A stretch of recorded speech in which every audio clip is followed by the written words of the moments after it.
ìjọba Ọ̀yọ́ yóò ṣí ọ̀nà míì láti rọ́pò ọ̀nà Ìbàdàn sí Ìwó tó bàjẹ́. Pẹ̀lú bí àgbàrá òjò ti ṣe wọ́ afárá ọ̀nà tó ti Ìbàdàn lọ sí Ìwó lọ, ìjọba ìpínlẹ̀ Ọ̀yọ́ ti ṣètò ọ̀nà àbújá kan tí àwọn arìnrìn-àjò yóò máa gbà dípò ọ̀nà náà. Ọ̀nà láti ìkóríta Òkì sí gáréèjì Olódó l'Aláròyé gbọ́ pé wọn yóò ṣí fún lílọ bíbọ̀ ọkọ̀ àtàwọn nǹkan ìrìnsẹ̀ míì láti máa gbà rọ́pò ọ̀nà tó ti bàjẹ́ ọ̀hún.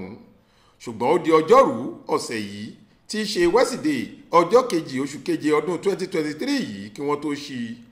Ọ̀nà àbújá tí wọ́n fẹ́ ṣí yìí làwọn nǹkan ìrìnsẹ̀ yóò máa gbà títí tíjọba yóò fi parí àtúnṣe afárá Olódó tó bàjẹ́. Gẹ́gẹ́ bí àtẹ̀jáde tí iléeṣẹ́ ìròyìn ní ìpínlẹ̀ Ọ̀yọ́ fi síta lọ́jọ́ àbámẹ́ta sátidé ọjọ́ 29 oṣù keje ọdún yìí, ó ní ojú ọ̀nà yìí yóò bu òróró ìtura sí ìnira tí àwọn olùgbé àdúgbò náà ń kojú lọ́wọ́ látàrí afárá tó já ọ̀hún.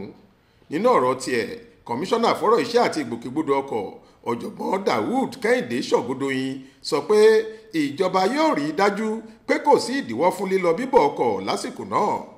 Ó ní ẹ ó rántí pé a ti gbé iṣẹ́ àgbàṣe Ìwó road sí odò ọba fún àwọn agbaṣẹ́ṣe. Àròdá òjò ló sì ti jẹ́ kó pọn dandan ká ṣe afárá tuntun sí Olódó. Yóò tó ọ̀sẹ̀ 2 sí 3 ká tó parí ẹ̀, ṣùgbọ́n a ti ṣe irin tí àwọn ọkọ̀ lè máa gbà títí di àsìkò tá a fi máa ṣe é tán. Ó ní ìkóríta Òkì lọ́nà yìí yóò ti bẹ̀rẹ̀ tí yóò sì parí ní gáréèjì Olódó. Ọ̀kan nínú àwọn olùgbé Olódó, Ọlọ́fin-Jánà Abdulrasaq, dúpẹ́ lọ́wọ́ ìjọba fún bí wọn kò ṣe fọ̀rọ̀ iṣẹ́ òun falẹ̀ rárá. Ọláwálé Àjàó ló ṣàkójọ ìròyìn yìí fún iléeṣẹ́ tẹlifíṣàn Aláròyé online. Faith Adébọ́lá ló kà á sétí ìgbọ́ yín.